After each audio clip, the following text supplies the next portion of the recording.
You ask Tiger to solve. This deals with linear equations with one unknown. The final result is x equals -1. Let's solve it step by step. Group all x terms on the left side of the equation. Add 4x to both sides.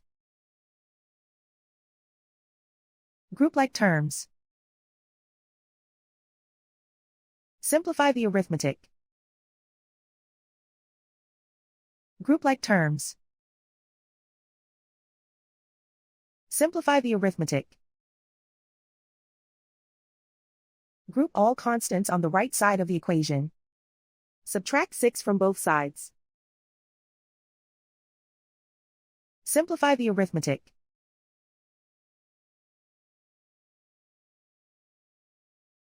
Isolate the x. Divide both sides by 3. Simplify the fraction.